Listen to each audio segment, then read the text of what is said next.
Hey, this is Terry, the creator and host of this podcast. If you find the content here valuable, would you please do us a favor and go to Spotify, Apple, or any place else you get this podcast and subscribe to it and review us? It takes like a minute and it'll really help other people with depression find us and realize that they're not alone either. Hello and welcome to the Giving Voice to Depression podcast, brought to you by Recovery.com, the best place to find mental health and addiction treatment for anyone, anywhere. Each week, we profile a guest who shares openly about their mental health journey. They share because they understand that when people don't talk about their depression or other mental health conditions, those of us who do struggle with them can feel like we're the only ones, that there's something wrong with us and that no one understands. We understand. I'm Terry McGuire, the creator and co-host of this podcast. You have my promise that we'll keep it real here. Depression is real, and we're not going to sugarcoat our discussions about it. Hope is also real, and you'll get a dose of that here too. I'm Carly McCullough, a licensed social worker and educator, and Terry's daughter. We've both experienced depression and also support loved ones struggling with it. We're here to normalize talking about depression and mental health in our communities, as well as our families. And to share real-world tested strategies that have worked for other people who have walked similar paths. Thanks for joining us. While living with depression, as we all know, can be really hard, raising a family while we try to manage it adds another layer of struggle. And if our partners or children have their own mental health challenges and diagnoses and need our care, regardless of how we're feeling, well, that requires next-level planning, management, and support.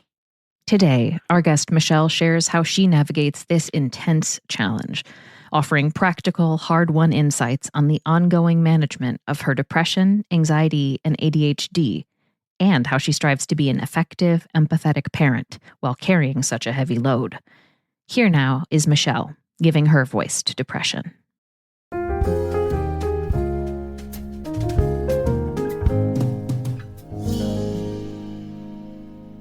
As is true for many of us, Michelle's depression started years and years before it was ever named or diagnosed. Looking back, it probably started when I was 17.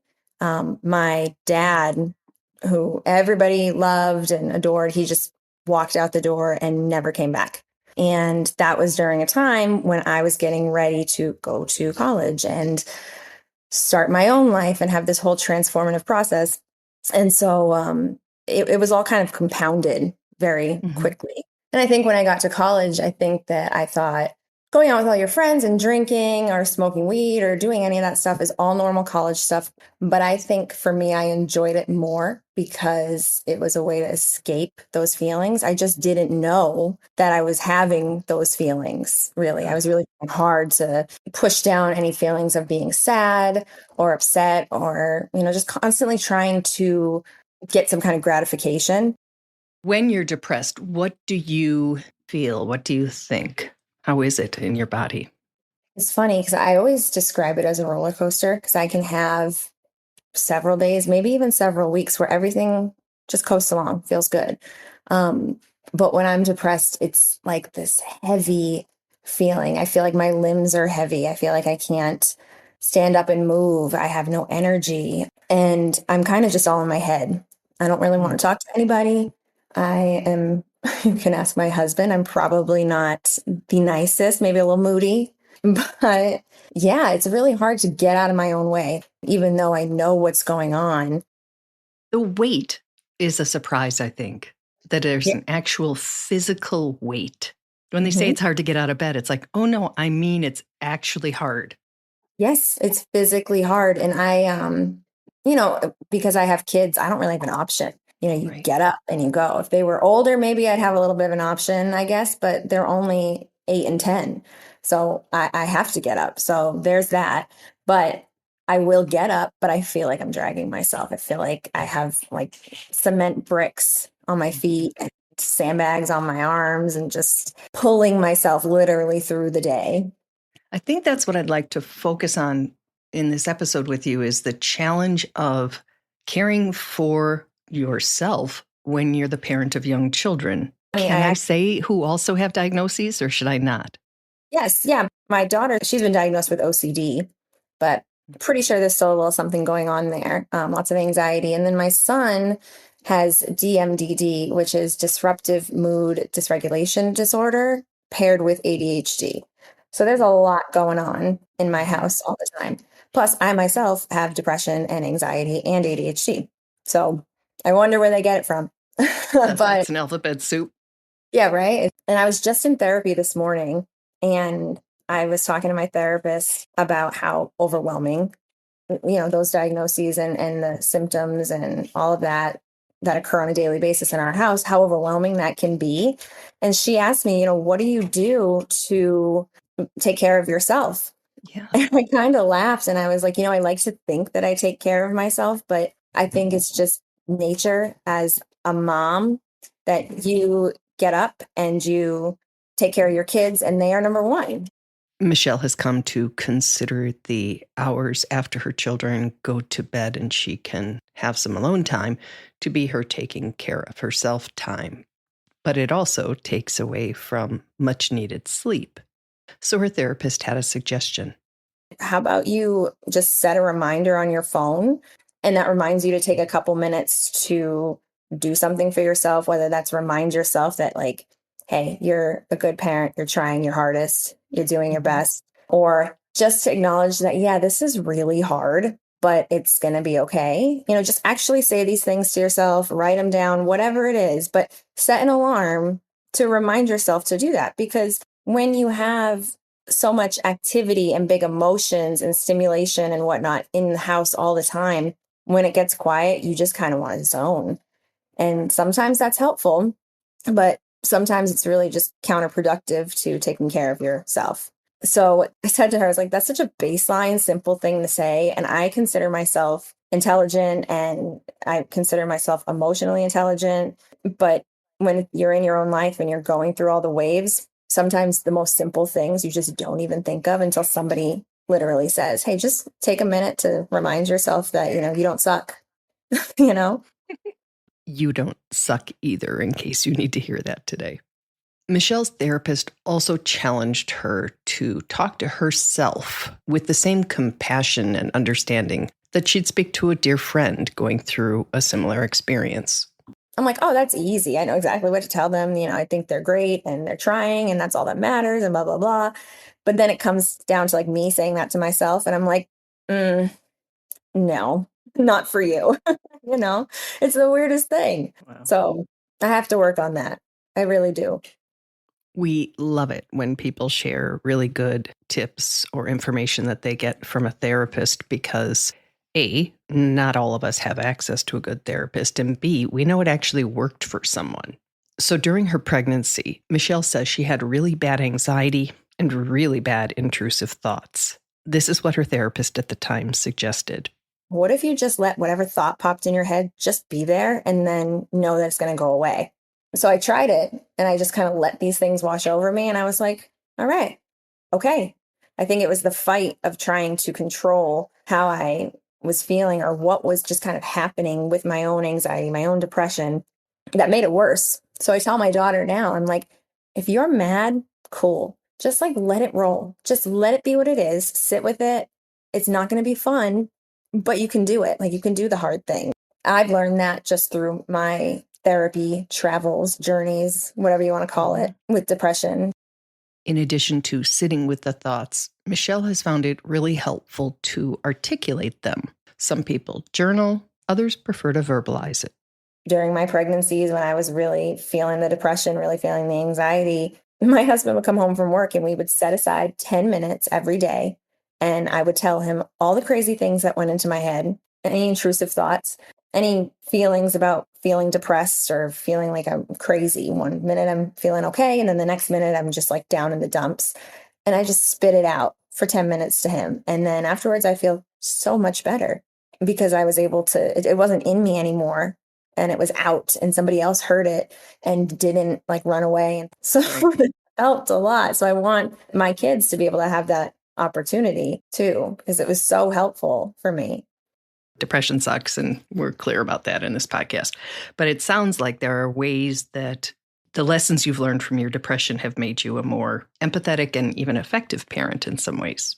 I think so. I think it's like a double-edged sword for me. I think being too empathetic can make it really hard to hold the line when you need to. Mm-hmm. I also think it's really important to be empathetic. Like, I don't ever want to forget what it felt like when I was a kid. I don't want to look at my kid and be like, I have no idea what is wrong with them. They are just crazy. No, because I've been that kid.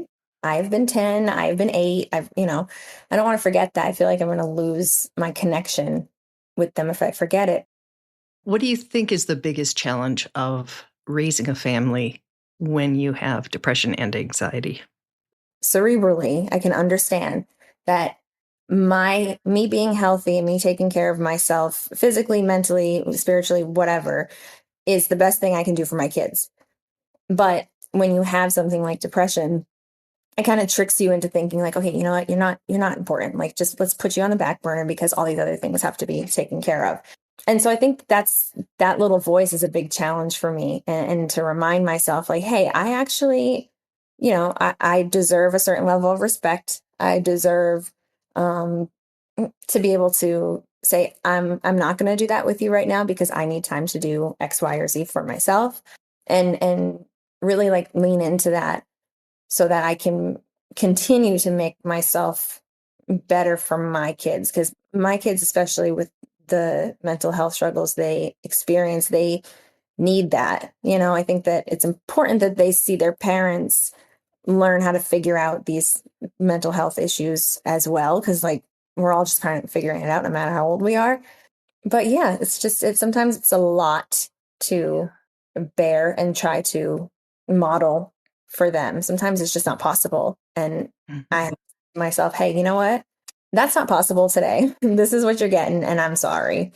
And be okay with that. I think there's something really healthy about saying that and modeling that, because throughout life, with or without a mental health diagnosis, there's days we can and days we can't. Minutes we can and minutes we can't. And you just have to be able to say, yeah, not today. Absolutely. And I have like that toxic productivity where even on those days where I feel like I'm being weighed down, I'm still in my head like, what are you going to accomplish? What are you going to do? Even though I feel like I really can't do much of anything. So that's a big challenge to kind of push through those things, because you have to just kind of accept that you can't do all the things, and that's okay. A frozen pizza works some nights, right? Frozen pizza works many nights. Are you able to notice your early warning signs so you can say to yourself or your children, hey, I think it's coming, the way we would if our strep throat was coming or a flu? Yeah. Yeah, for sure. I feel like my productivity starts to come down.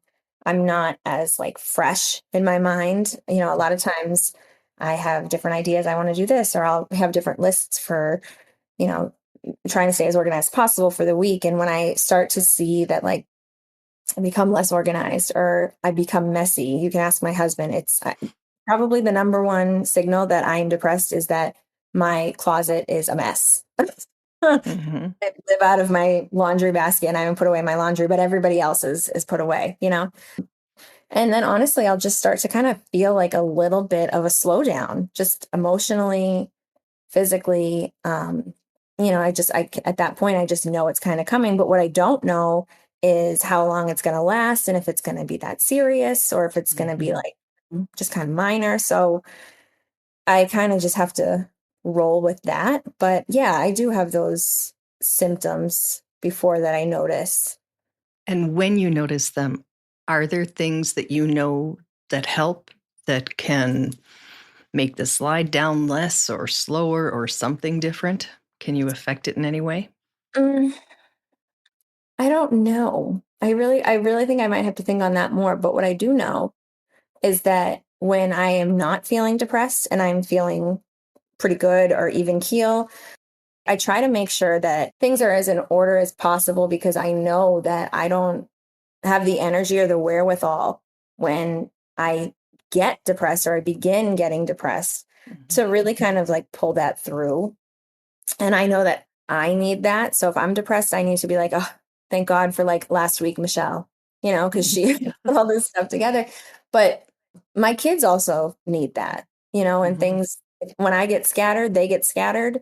And that's not really helpful for anybody. I don't know if helpful is the right word, but because it is what it is.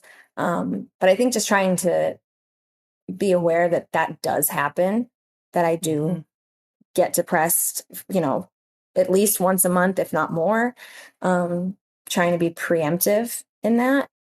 But also I do remind myself to not be so tough on myself. Do I believe that when I remind myself that? Not always, but I can try. Michelle was diagnosed and medicated for ADHD, attention deficit hyperactivity disorder, in second grade. But she was 26 before she was treated for depression, and that was almost by accident. And it was kind of like, you definitely have anxiety. We know this. We're also going to give you this medication that can also treat depression, like an SSRI, Right. And I went on medication. I was like, whoa, that's a total difference. Just kind of started to dissect that down with the therapist. And I was like, yeah, no kidding. Look at that. Like, it's staring me in all this time. But yeah, I was dealing with that combo of depression and anxiety. But it was for a while rearing its head like anxiety, very much so. That's how I presented with those things, like these really just unrealistic fears and anxieties that I just think were fueled also by depression too. They always play off each other. And I still take medication for depression, but I still get depressed. And I think that's like a huge misconception, is that people are like, oh, well, you go to therapy and you have medication, so like you're good. It's like, no, you're not. Medication's only going to do so much. You have to do the other half of the work. And even when you do, it's still a really powerful thing. And it's hard to manage. And it doesn't just go away with a treatment plan. Michelle says over the many years she has been dealing with and managing her depression, she has also learned to ask herself the question, what does my soul need? Hers, she says, needs to be outside whenever she can, and to be around horses. And when she feels depressed, Michelle says she asks herself, what is making me feel depressed? Can I identify it? Can I address it? A perfect example would be like, well, my workspace is a mess, and it's just triggering me to feel like everything is, too heavy to bear. So I'm going to take 5 minutes and I'm going to do whatever I can. And when the 5 minutes is over, whatever is there, and maybe it'll make me feel better. Something simple like that. I learned that in a book that I think it's called Brain Lock. I have it here somewhere, but it's like when you're depressed or when you're anxious or anything's going on where you're getting in your own way, it's like your brain, it's like you have two gears and the gears are locked, and you almost have to go and do something really like normal-ish to unlock the gears, like go fold your laundry, like get your brain moving so you can kind of move past that. So there's always kinds of little things in the day that you want to try to look at that, if I'm feeling down, have I gone outside? And have I been down and work for several hours and haven't even looked at the time? Like, what do I need? Whatever it is. But I think checking in with yourself on a regular basis, and then like taking a big picture look at your life and asking, like, is this what I want with my life? And is this what's missing? Is there something missing? What can I do to have a more fulfilling life? And I think that helps.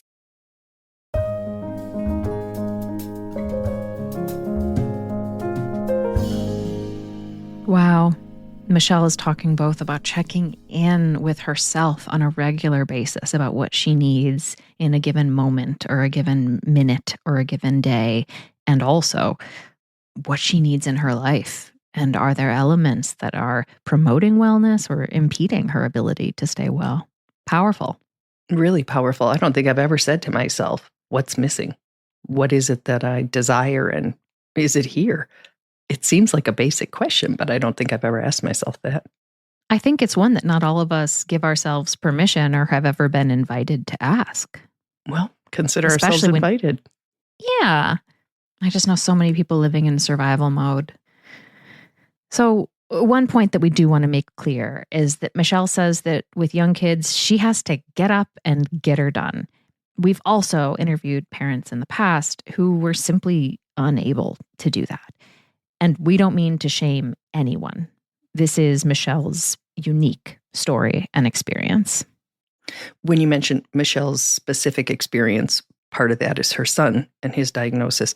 And I don't like to mention things in these episodes without defining them. And DMDD is not something I was really familiar with. So I looked it up. Disruptive mood dysregulation disorder is a childhood condition characterized by a persistent pattern of severe irritability, frequent temper outbursts, and chronic anger that is out of proportion to the situation. It is more than just a bad temper. It is an extreme difficulty regulating emotions that significantly impacts daily life, and no doubt not just his own. Absolutely. In the DSM-5, the only thing that qualifies for a diagnosis is if it gets in the way of your everyday life. Because some of the things like getting sad, feeling depressed, those are very common human experiences. Those are just part of the tapestry of being a human. Some of those words that you brought up around DMDD, irritability, temper outbursts, anger, those are totally appropriate for a lot of situations and in childhood when so much is happening to 100%. you. You don't get all the choice that we get as adults. And also we have to be important that when we see a young person who's having a tantrum in the checkout, that we are not diagnosing them or attributing labels to folks, because a lot of these or judging things their parents. Well, certainly that too. Yeah. And so when you see a kid who's struggling, it is very rare to offer compassion. That sort of pathologizing or just passing judgment on parents and children with big feelings is something that our society does a particularly crummy job at. I also want to really thank Michelle for sharing her story, because as a parent with depression, there was a lot I related to, and it is hard. It's really hard. And there are times you're just like, I just can't, but I've got to. It's a lot. So she did a really good job of explaining it and offering, I love the tips from the therapists, because those are things my therapist hasn't said. And they were things that can definitely be applied in different situations. Yes.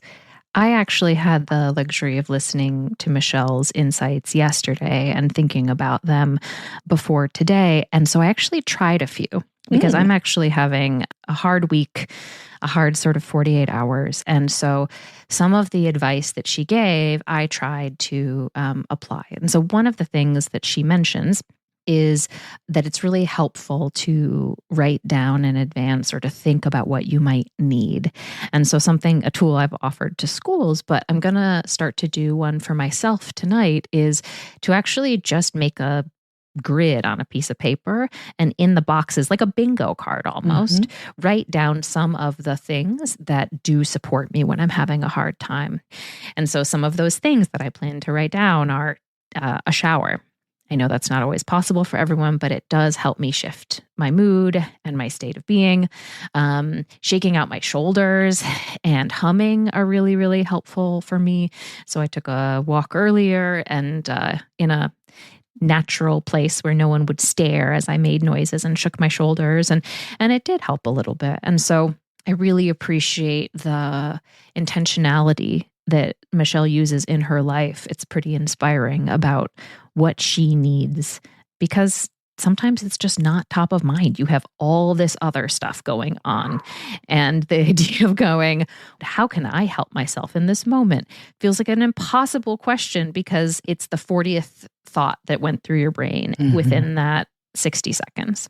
How can I feed my soul gets bumped down pretty far, when how the hell am I going to feed my family is way up there. So I hear what you're saying. And as Michelle also names, there's this sense on the days that we can do less or maybe nothing at all, just a surviving day, that there is this mentality and this myth that if we are not producing, we're useless. And it is one of the things that gets in the way of us being able to be gentle with ourselves, because there's so many messages that we get of just keep going. Who are you? Other people have it worse. And I have a friend is a surgeon. And I was speaking to them the other day, and they said that they coach their residents in the hospital that pain is pain.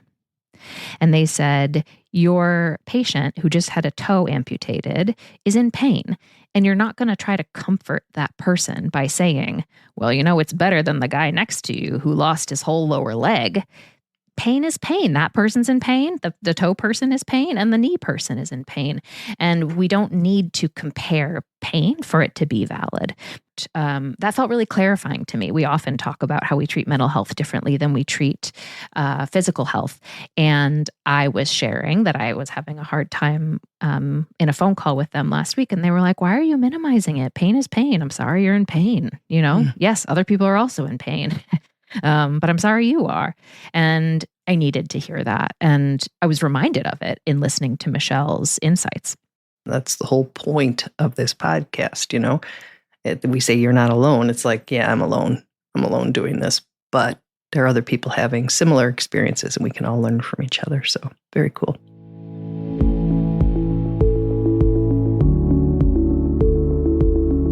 We really hope that this discussion helps give some language or context to your own depression, or ideas for how to support someone else in your life living with it. We invite you to check out the hundreds of episodes in our archive and to explore both the Resource Hub and treatment options on recovery.com. Depression is too dark a road to walk alone. We'll be back next week.